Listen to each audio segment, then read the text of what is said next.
Dernier épisode de la rénovation, c'est tout bouclé, tout rénové. On a même monté les meubles et décoré. Comme d'hab, on voit ça tout de suite. Cet épisode, je vais te montrer rapidement l'état de l'appartement. Donc c'est meublé, c'est décoré, il y a quelques petits trucs à terminer, mais l'appartement est déjà loué, donc on ne devrait pas avoir besoin d'en faire plus. Et dans la deuxième partie, je vais te montrer un petit peu plus les chiffres. Qu'est-ce qu'on a? Là, on peut voir. Non, ça a déjà été vu, mais tout a été refait. Le sol, la peinture, on est nickel.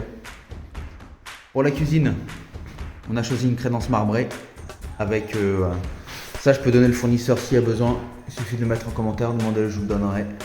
Voilà, la chaudière est neuve. Pour la chambre, on a mis une petite décoration sympathique. Voilà. Alors je sais pas, j'ai pas mis tout ce qui est à l'aise, tout le set de lit parce qu'en général ils aiment bien mettre leurs propres affaires. Ouais, cet appartement il est bien parce qu'il est lumineux en plus. Et le salon, voilà. Voilà, donc là c'est un petit peu sale, faut repasser un petit coup, mais ça devrait aller. Pour la salle de bain, voilà.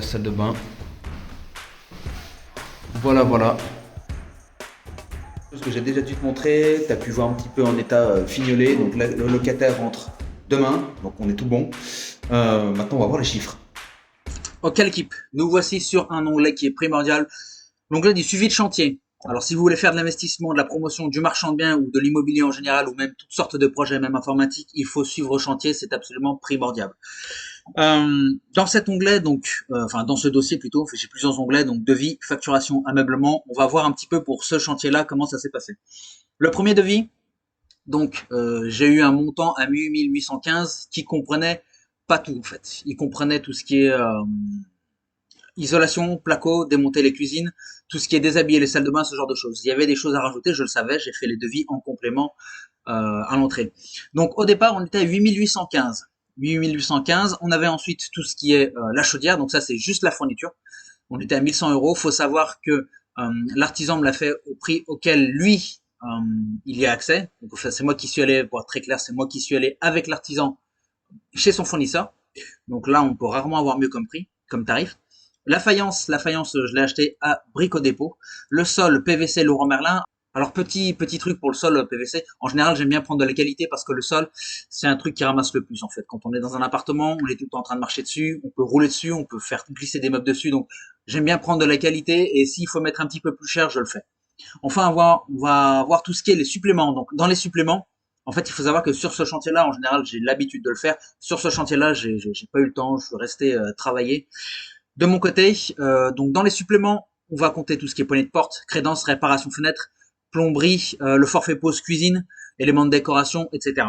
Et au total, on était à 13 102 euros pour la partie devis. Maintenant, la partie facturation. Alors la partie facturation, on est tombé sur un chiffre 14 000 euros, 14 053 euros, ce qui est 900 euros de plus, ce qui pour un chantier comme ça est très raisonnable. C'est un supplément, mais c'est parfaitement absorbable. Si j'étudie l'onglet facturation un petit peu plus précisément, donc j'ai les dates, j'ai les montants. Donc si je fais les sommes des deux, là je tombe sur le devis de mon ami l'artisan.